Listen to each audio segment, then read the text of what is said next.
안녕하세요. 한 변호사 함철상 변호사. 배 변호사 배양미 변호사입니다. 배변, 요즘 내란 재판 실시간으로 한번 본 적이 있어? 저는 다른 변호사님들이 얼마나 변호를 잘 하는지 궁금하기도 하고 또 이제 가끔씩 좀 이슈가 되는 사건들은 내용도 궁금해가지고 좀 챙겨보는 편이에요. 아까 저기 앞쪽에 계시는 변호인이 질문을 했을 때 재판장님, 검사의 신문 태도 좀 바꾸라고 좀 하십시오. 지금 왜 저렇게 거만하게 폼을 잡고 신문을 합니까? 그냥 신문을 해서 팩트 파인딩만 하시면 되는 거예요.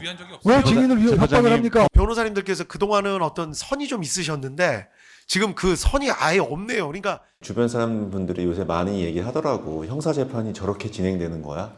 라고 많이들 물어보셔가지고 일단 오늘은 이 전반적인 이 형사 절차의 프로세스에 대해서 한번 말을 나누는 것도 괜찮을 것 같아서 그거에 대해서 한번 얘기를 해봤으면 좋겠어. 재판할 때 왜 어떤 사람은 뭐 어떻게 증인이 나오고 왜 저 사람은 왜 누구부터 물어보고 이런 거 궁금하셨을 수 있을 것 같은데요. 수사부터 재판까지 한번 순서대로 살펴보겠습니다. 맨 처음에 경찰 조사 받으실 때는요, 일단 자기의 신분을 좀 분명히 아셔야 될 것 같은데, 자기의 신분이 고소인인지, 안 그러면 피의자인지, 참고인인지를 분명하게 일단 경찰 조사 받기 전에 물어보실 필요가 있습니다. 피의자의 경우에는 경찰에 출석하셔가지고 흔히 피신이라고 하는 경찰 단계 피의자 신문조서를 작성하는데요. 구체적인 혐의 사실에 대해서 6하원칙에 따라가지고 왜 이런 일을 하셨냐라는 질문에 대해서 피의자 입장에서 답변을 하시면 되는 거고요. 일단 고소인이나 증인일 경우에 참고인 조서를 남기게 됩니다. 세 번째는 흔히 수사 보고서라고 하는 경찰이 본인의 의견을 담는 보고서 형식의 문건인데요. 경찰이 조사를 하면서 또 전화 받을 때 몇 번 전화를 안 받았다. 또 그러면서 출석할 때도 몇 번 불응을 했다. 그리고 전반적인 진술이 좀 왔다 갔다 한다는 식으로 본인의 주관적인 의견을 담는 거기 때문에 이것도 나중에 법원 단계에 간다면은 피의자 변호인으로서는 거의 다 부인하게 된다라고 보시면 될 것 같습니다. 좀 제가 예를 들어서 요즘 하는 내란 재판으로 설명을 드리면 한덕수 전 총리 조사에서 한덕수 전 총리를 불러서 조사를 하면 피의자 조사가 되고요. 그때 전 법무부 장관이라든가 또는 전 행안부 장관을 불러서 조사를 하면 그때 그 사람들은 이제 참고인이 되는 거고요. 나중에 재판에 가게 되면 이 참고인들이 결국은 증인으로 등장하게 된다. 이런 뜻이죠. 근데 요새 의외로 수사 단계에서 수사관분들이 일단 그 피의자 관련해가지고는 나중에 거짓말 탐지기를 하실 거냐라고 많이들 물어보더라고. 이거에 대해서 좀 어떻게 생각해, 배변은? 거짓말 탐지기의 정확도가 얼마라고 했던지 기억은 잘 안 나는데 얼추 한 98% 정도 된다라는 생각을 갖고 수사기관에서는 하시는 것 같고요. 신이 아니잖아요. 수사관도 신이 아니고 사실 검사 판사도 신이 아니라서 둘 다 다른 물증 없이 말만 있을 때는 이제 힘드니까 사실 저는 힘드니까 거짓말 탐지기를 쓴다고 생각을 하거든요.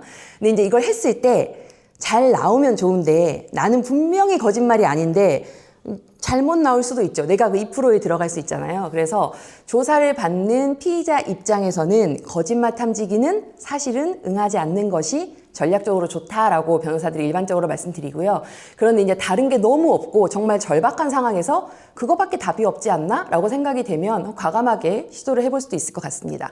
중요한 거는 거짓말 탐지기가 재판에서는 사실 효력이 없다고 할 수 있잖아요. 그렇지. 네. 근데 문제는 수사관도 그렇고요. 제가 만나보면 검사님들도 거짓말 탐지기에서 진실 또는 거짓말 탐지기에서 거짓이라고 나오면 사실 좀 많이 믿는 것 같아요. 그래서 거기에 포커스를 맞춰서 계속 조사를 그 방향으로 하게 되거든요. 그래서 나중에 법원에 가서 뒤집을 수 있을지언정 수사기관에서는 거짓말 탐지기 결과에 따라서 굉장히 그쪽으로 흘러가기 때문에 실제로는 영향은 좀 있는 것 같아요. 그런 면에서. 어떻게 보면 이 경찰이나 수사관들 입장에서는 본인들이 믿고 싶은 하나의 현상 가지고서는 거기에 맞춰서 간다라는 경향으로 보여지더라고.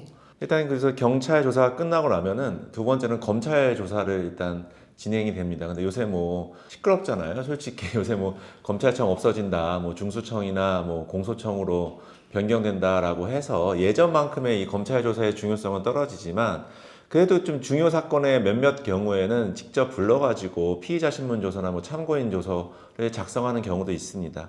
그렇지만 이 검찰 조서도 마찬가지로 가장 큰 원칙은 이 검찰 피신 조서 나중에 법원 가면은 다 부동의하면 증거 능력이 없기 때문에 그 점에 대해서는 분명히 아시고서 진행하시는 편이 좋을 것 같습니다.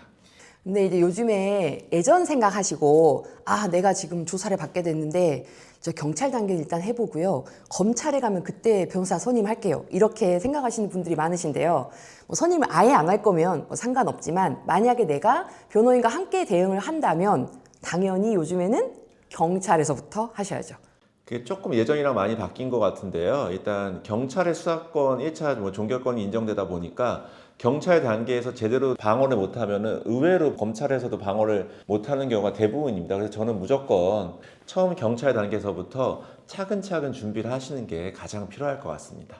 그리고 실제로 예전보다 검찰에서 수사하는 그 숫자가 엄청 줄었거든요. 불러서 조사하는 게. 그래서 어느 정도냐면 경찰에서 사건이 검찰로 넘어오잖아요. 그러면 예전에는 의뢰 수사를 하려니 라고 생각하고 이제 사건이 검찰에 있다고 생각했는데 지금은 내가 이거를 뭐 검찰에다가 의견을 내기도 전에 사건이 끝나버릴까봐 일단 사건이 넘어오면 전화해가지고 저희 변호인인데 언제까지 의견서를 낼 거니까 사건 끝내지 말고 기다리세요라고 해야 될 만큼 정말 어떤 사건들은요 정말 퀵 하고 넘어가는 정도로 빨리 넘어가는 사건도 있고요. 물론 그렇지 않은 것도 많지만 그렇기 때문에 실질적으로 많은 수사의 대부분은 경찰에서 진행이 된다라는 거를 꼭 좀 기억을 하시고 초동 대처를 좀 잘 하셨으면 좋겠습니다.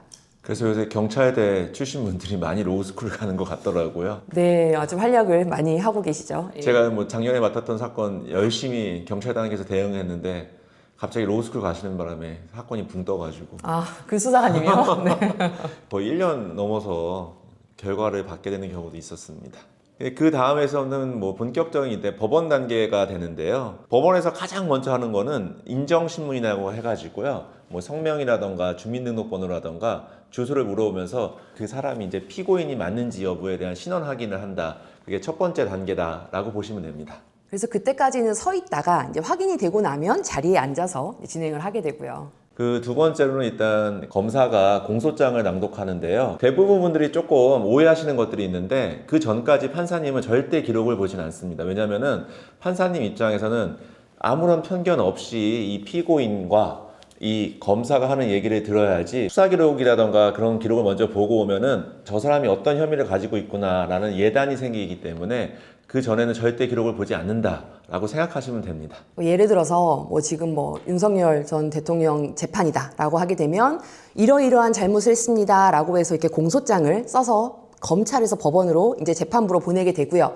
그쪽 변호인들은 그렇지 않고 이러이러합니다. 이래서 무죄입니다. 라고 의견을 이렇게 내잖아요. 그러면 딱 그 두 서류만 본 채로 그 재판의 증인으로 나오는 사람들이 실제로 조사를 받으면서 뭐라고 얘기했는지 전혀 모르는 상태에서 증인을 불러서 그 자리에서 증인신문을 하면서 내용을 듣게 된다고 보시면 돼요. 이게 일종의 법관으로 하여금 선입견을 갖지 않도록, 그러니까 저기 있는 사람이 일단 유죄다라고 보게 되면 공정한 재판을 받을 수가 없잖아요. 그렇게 하기 위해서 만들어진 제도고요. 가장 어떻게 보면 헌법상 대원칙이 무죄 추정의 원칙입니다.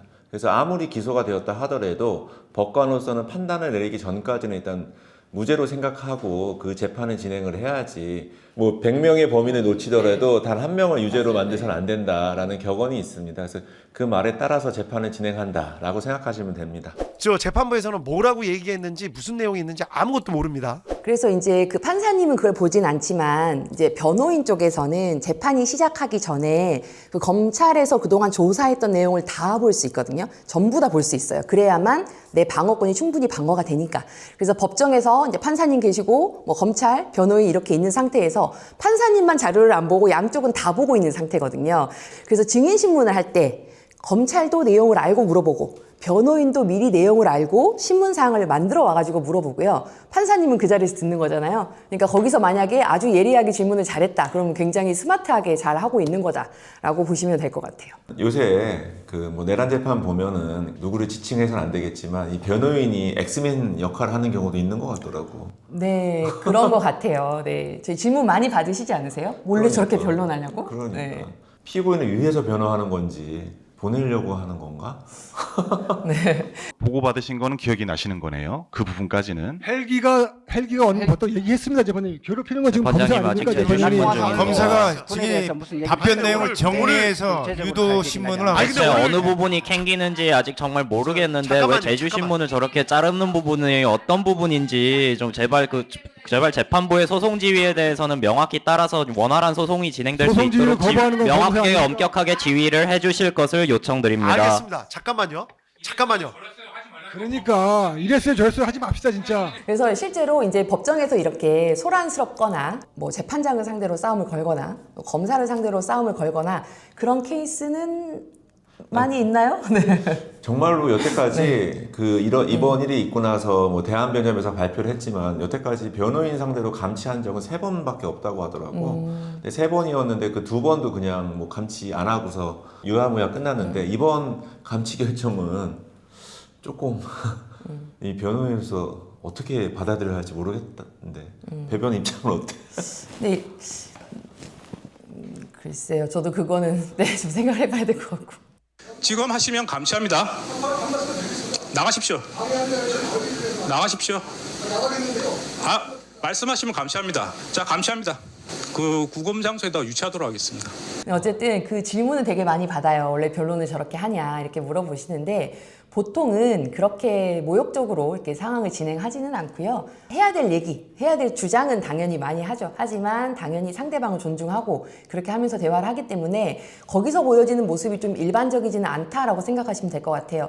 그 시끄러운 재판 말고 지금 내란 재판 중에 조용조용 진행되는 재판도 있거든요. 거기서 보여주는 모습이 되게 일반적이다라고 생각하시면 좋을 것 같습니다. 네. 이게 또 뭐 형사 재판은 아니지만 내가 얼마 전에 민사에서 증인 신문을 하는데 우린 되게 아주 젠틀하게 질문을 준비해왔는데 반대 신문을 거의 무슨 검찰이 피의자 신문 하듯이 해가지고 깜짝 놀래가지고 와 이렇게까지 해야 되는 건가? 나중에 재판장님이 제지하더라고. 그 질문은 좀 그만했으면 좋겠다고. 그런 경우도 있더라고 보니까. 근데 가끔씩 있어요. 변호사님들 중에서 원래 타고난 성향이 조금 잘 싸우시는 스타일의 변호사님이거나 또는 이제 전략적으로 본인의 의뢰인을 위해서 의뢰인에게 보여주기 위해서 더 세게 물어보거나 그렇게 하는 경우가 좀 의외로 좀 있기는 있고요.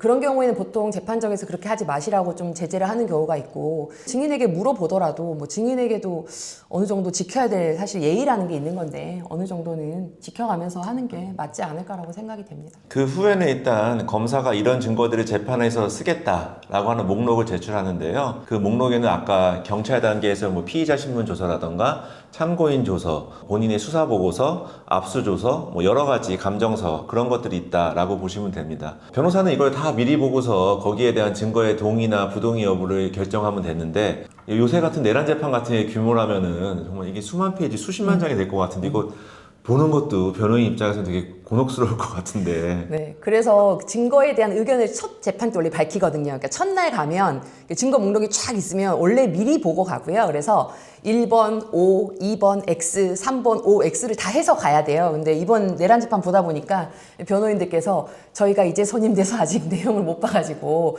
다음에 밝히겠다 이렇게 하신 경우도 있더라고요. 근데 실제 재판에서도 변호인이 좀 다급하게 선임이 됐다든가 아직 본인이 이걸 유죄로 인정할지 무죄 주장할지 끝까지 결정 못한 경우 있거든요. 그런 경우에는 한 번 정도는 미뤄서 저희가 다음 재판 때 의견을 밝히겠다고 하는 경우도 있습니다. 그거는 좀 차분히 생각하는 게 맞다면 뭐 한 번 정도 미뤄가면서 하는 거는 사실은 더 오케이를 하시거든요. 그러니까 그 정도는 가능한 것 같고 전략적 판단이 필요한 거지. 네, 근데 정말 그 기록이 그 막 수만 페이지면은 되게 힘들어요. 네. 게다가 그 변호사 혼자 검토하는 게 아마 아닐 거거든요. 여러 명이 검토하는데 여러 명이 나눠서 보냐? 그럴 수는 없거든요. 그거를 결국 한 명 한 명이 다 봐야 전체적인 이해를 할 수 있기 때문에 그러니까. 아마 뭐 거의 뭐 매일같이 밤늦게까지 해야 되지 않을까. 네, 그래서 생각이 아까 듭니다. 뭐 배변이 말한 연장선상에서 말씀드리면은 일단 당연히 피고인에게 유리한 증거는 동일하는 겁니다. 왜냐하면 피고인에게 유리한 참고인 진술 조서라면은 뭐 판사님 모셔도 된다라고 하는 건데요. 만약에 불리한 증거다라고 하면은 부동의 절차를 진행해야 합니다. 그러면 그거는 증거로서의 가치가 없기 때문에 다른 방법으로 일단 법정에서 현출해야 되는데요. 참고인 진술 조서를 부동의하게 될 경우에는 불러가지고서 증인 신문을 진행한다라고 생각하시면 됩니다. 왜냐하면 피고인한테 뭐 불리한 내용일 수 있지 않습니까? 또 피고인에게 유리한 정황도 있는데 그거에 대한 반대 신문 기회를 보장하기 위해서 일단 증인 신문의 절차가 필요하다라고 생각하시면 될 것 같습니다.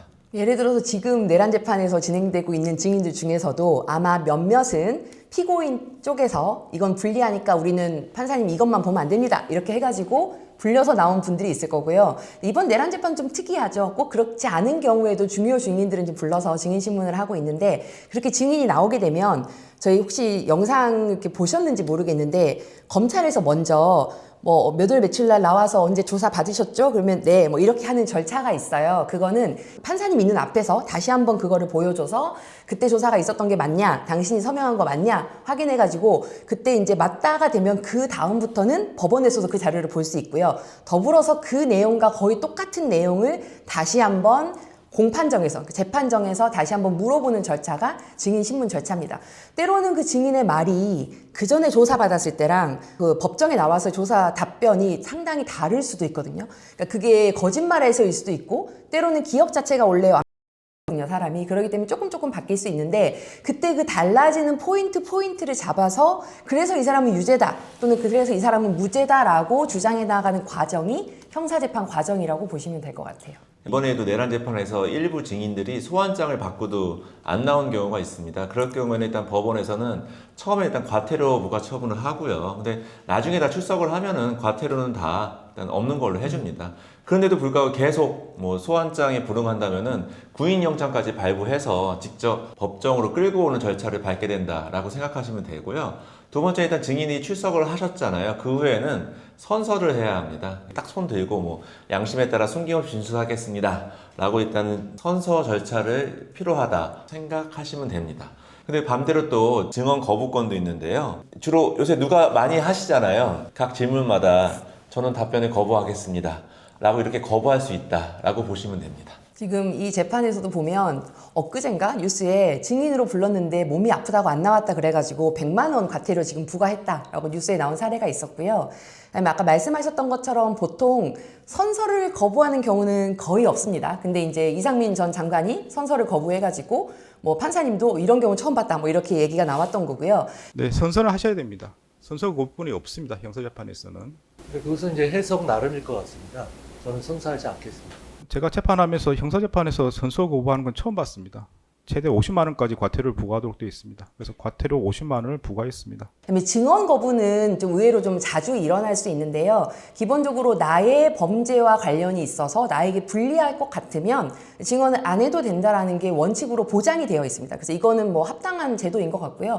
그래서 주로 이번 사건에서는 김용현 전 장관이 질문에 따라서 어떤 건 대답하고 어떤 거는 증언 거부권 행사하고 이런 식으로 대답을 했죠. 그래서 증언 거부권 하는 모습을 잘 보여주셨는데, 나머지는 귀찮으니까 증언 거부하겠습니다. 가끔씩 표현이 이제 아까 뭐 말씀하기가 싫어서 뭐 증언 거부한다. 그건 안 됩니다. 예. 이제 무슨 말씀이신지 알겠죠? 실제로 저희가 이제 평범한 사람들 재판을 해보면 저 이 질문에 대해서는 증언 거부권 하겠습니다 하는 경우를 거의 본 적은 없죠. 가끔 본 적이 있는데 어떤 분들이냐면 이미 별이 여러 개이신 분들, 이미 많이 해봤거든요, 증인신문을. 그래서 그런 분들은 아 이거 제가 저번에 때린 그 사건이랑 관련이 있으니까 저 이거는 증언 거부하겠습니다 이런 케이스 본 적은 있는데 정말 드물고요. 보통 사람들은 떨려서라도 사실 잘 못하긴 합니다. 네. 일반인 입장에서 법정에 출석한다는 거는 평생에 한 번 있을까 말까 한 경험이기 때문에 증인으로 부르는 것도 되게 기분 나빠하시고 되게 또 한편에는 되게 부담감을 많이 느끼시더라고. 맞아요. 네. 그래서 아까 말씀드렸잖아요. 참고인 조서를 피고인 측에서 불리하다고 생각하면 증인으로 부를 수밖에 없거든요. 불러서 이거 그때 조사받은 거 맞아요 하고 동그라미를 쳐야 법원에서 볼 수 있기 때문에 그걸 앞서서 가면 내가 참고인 조사를 받으면 난 나중에 증인이 될 수 있다는 걸 아셔야 돼요. 내가 고소인 친구인데 고소인이 고소를 하면서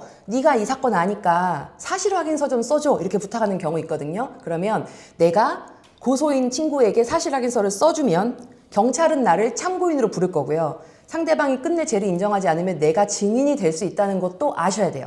반대로 말하면 내가 고소인인데 내 친구에게 사실확인서를 부탁할 때는 뭐까지 생각해야 된다? 이 친구가 나중에 증언을 할 수 있게 된다는 것도 생각하고 말을 해주고 양해를 구하고 사실확인서를 받는 게 저는 조금 예의에 맞지 않나 그렇게 생각을 합니다. 그러니까 이게 다 연결이 돼 있거든요. 무턱대고 사실확인서 한번 썼다가 나중에 법정까지 간다고 가는 거죠. 네. 되게 지금 불편할 것 같아. 네. 그래도 이제 그게 맞다, 정의라고 생각하시면 사실확인서 써주죠. 그렇게 했고 실제로 증언까지 하시는 분들도 많으시고요. 근데 이게 너무 부담스럽다 그러면 나중에 그 사실확인서 썼는데 막 법정에 안 나오고 뭐 참고인 조사 안 받고 증언 안 하겠다 그렇게 되면 오히려 또 힘을 잃어버리는 경우도 있거든요. 그러니까 그런 부분은 잘 판단을 하시면 좋을 것 같아요. 그럼 결국 판사님은 언제부터 수사 기록을 볼 수 있는 거야? 네. 판사님 언제부터 볼 수 있냐면요. 최근에 가장 빨리 끝난 재판이 이제 한덕수 재판이잖아요. 거기 보면은 증인 계속 불렀죠. 증인 계속 부르고, 그 다음에 증거 중에 영상 증거나 녹음 증거 같은 경우는 법정에서 이렇게 시연을 해봐야만 증거로서 쓸 수가 있어요. 근데 이제 그거를 다 틀면 몇십 시간 걸리니까 핵심만 딱딱딱 해서 이렇게 하고요. 종이로 된 증거들. 여러 가지 이제 그거를 뭐 OX를 하거든요. 그래서 그 OX에 관한 토론까지 마지막에 다 끝나고 나서 증거조사 모두 끝났습니다 라고 하는 순간 그 증거조사 자료들이 검찰에서 법원으로 넘어갑니다. 그래서 가장 중요한 게 저는 이 변호인으로서는 증인 신문을 얼마나 잘하는 게 가장 요새 형사재판에서 좀 화두가 아닐까라는 생각이 듭니다. 네, 저도 거기에 있어서는 사실 변호인 능력 차이도 생각보다 좀 많이 나는 것 같아요. 그러니까 검찰에서 물어보는 건 정해져 있거든요. 이미 다 조사받은 거 똑같이 물어보는 건데 내 입장에서 나한테 불리한 말을 한 사람을 증인으로 불러다 앉혀놓는 거잖아요. 그럼 기본적으로는 지고 가는 거거든요. 그러니까 이미 이 피고인이 잘못했다고 한 사람을 불러다 앉혀놓고 증인신문을 하는 거기 때문에 기본적으로는 나에게 불리한 증언을 할 거를 전제로 하지만 증인을 부르는 거기 때문에 변호인 입장에서는 그 사람이 잘 모른다, 또는 그 사람이 말이 바뀌어서 거짓말이다, 또는 그 사람이 이러이러한 이해관계가 있어서 뭐 거짓말을 했을 수 있다, 또는 이 사람이 모르는 것과 또는 기억나지 않는 것을 구별하지 못한다, 여러 가지 방법을 동원해가지고 이 사람 말을 못 믿을 말이다, 또는 이 사람이 이를테면은 그런 것 같아요가 그렇다인지 그런 것 같은 생각인지 이런 걸 이제 분리해내는 거거든요. 이 친구 이거 좀 이상하네라는 생각이 들었으면 피고인 부하에게 책임을 전가하시는 건 아니죠? 아니 그 얘기를 하는 게 지금 아니에요. 그래야만 합니다라고 박선원이 증인에게 지시를 했고 지시가 아니라 그냥 자기 생각을 얘기한 거죠. 또 한 가지는 네, 알겠습니다. 그 시간에 알겠습니다. 박선원 의원만 저한테 연락이 왔나요? 여당 의원은 연락 안 왔나요? 당시 여당 의원은? 맞죠?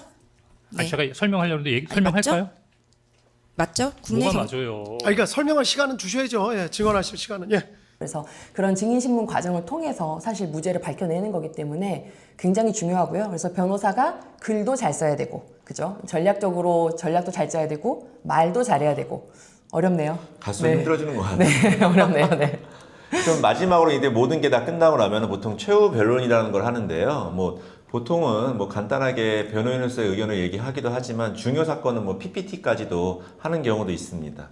왜냐하면 보통 여러분들께서는 이 재판이 꼭 내 거만 있을 것 같다고 생각하시지만 정말 법정 가시면 놀라실 거예요. 거의 뭐 10분마다 두세 개 잡혀 있는 경우도 있고요. 뭐 형사재판도 증인신문하면 조금 더 시간을 늘어주겠지만은 하루에도 판사님 입장에서는 뭐 10분에 두세 개라면은 8시간 기준으로 해서 뭐 거의 수백 건 하다 보니까 되게 자기만 시간 많이 달라고 하는 것도 조금 뭐 경우에 안 맞는 경우도 있다 보니까 일단 실무에서는 거의 뭐 변호인 의견서를 길게 제출하고 거기에 따른 핵심적인 내용만 말한다 라는 절차를 진행한다라고 보시면 될 것 같습니다. 그래서 마지막에 사실은 하고 싶은 말이 많은 경우 있잖아요. 근데 정말로 10분에 3명 배정돼 있거든요. 그러면은 10분에 3명인데 나 혼자 20분 말하면 솔직히 좀 민폐잖아요. 그래서 최후 변론 때는 조금 핵심만 짧게 얘기를 해서 주변 사람들에 대한 배려도 해주시고, 또 우리 판사님이나 아니면은 계장님이나 이런 분들도 다 어떻게 보면 직장인인데 12시엔 점심 먹어야 되고 6시엔 퇴근해야 되잖아요. 그러니까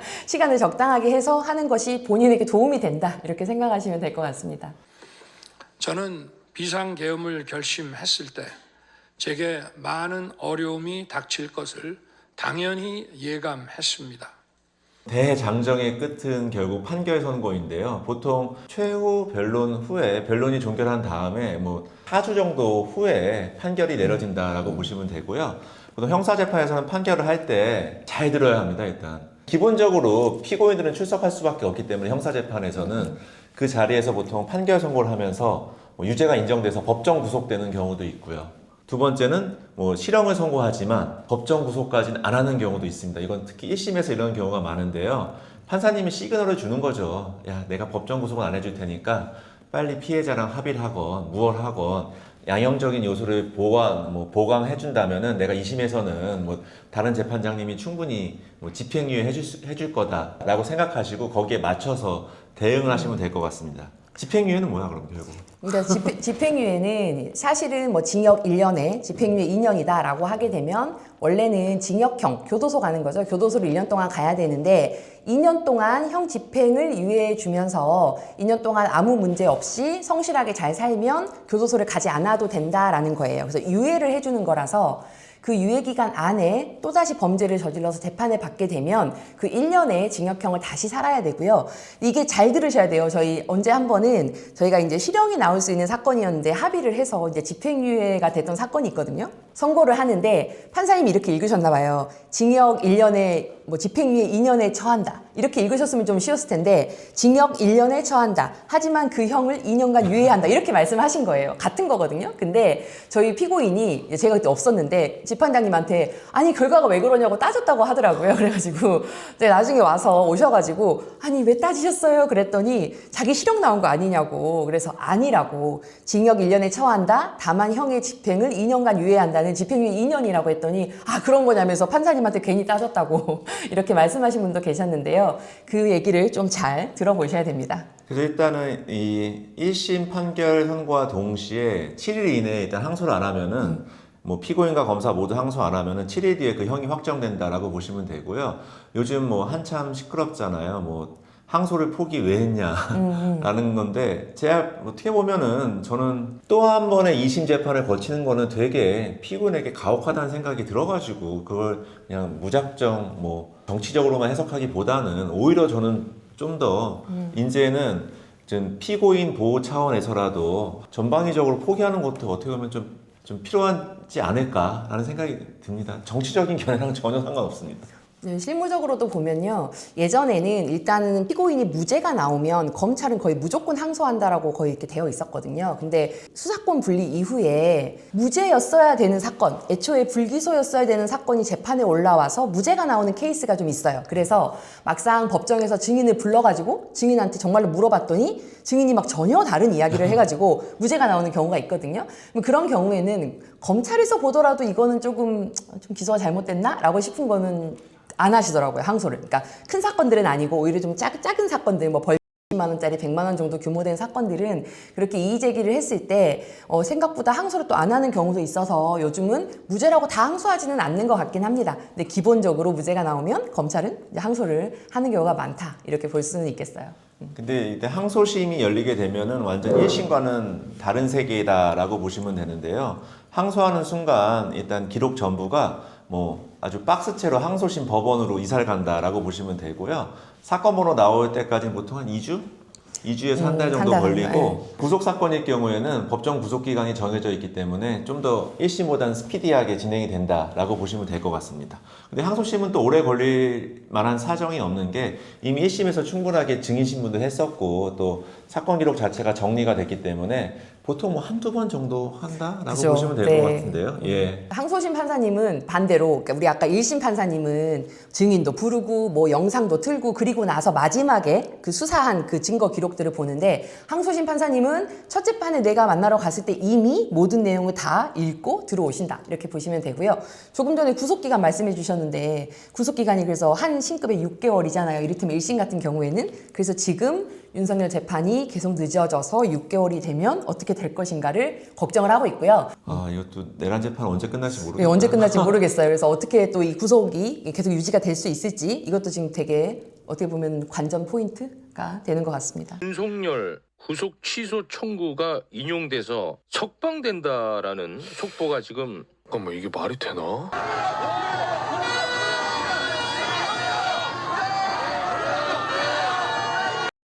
일단 전체의 흐름을 다시 한번 요약을 해보면요. 일단 경찰 단계에서 일단 뭐 피의자 신문 조서라던가 참고인 조사를 통해 가지고 뭐 조서를 작성한다라고 보시면 되고요. 요즘은 예전과 달리 검찰에서 뭐 피의자 신문 조사 안 하는 경우도 많다 보니까 꼭 유념하실 거는 경찰 단계에서 첫 단추를 잘 끼워야 된다라고 생각하시면 됩니다. 그래서 만약 검찰이 혐의가 있다고 생각을 해서 뭐 법원으로 기소를 한다면은 법원에서의 시간이 흘러가게 되는데 1심 재판 또 그 후에는 판결 후에는 항소심 재판까지 진행된다라고 생각하시면 될 것 같습니다. 뭐 내란 재판 보시면서 좀 궁금하시거나 그런 상황들이 좀 전반적으로 한번 흐름을 살펴볼 수 있는 계기가 되셨으면 좋겠고요. 네, 어쨌든 이번 사건들을 통해서 어떻게 보면 국민들이 뭐 재판에 대해서 굉장히 많은 것들을 이제 보고 듣고 하게 되시는 것 같고요. 또 어쨌든 마무리가 잘 돼서 좀 안정을 찾고 좀 이제 앞으로 좀 경제적인 부분에 신경을 많이 쓰면서 그렇게 좀 발전할 수 있는 나라가 됐으면 좋겠습니다. 농담삼아 이제 모든 우리 국민들 법적 수준이 아주 높아졌죠. 높아진 것 네. 같습니다. 지금까지 한 변호사 배 변호사였습니다. 안녕. 안녕.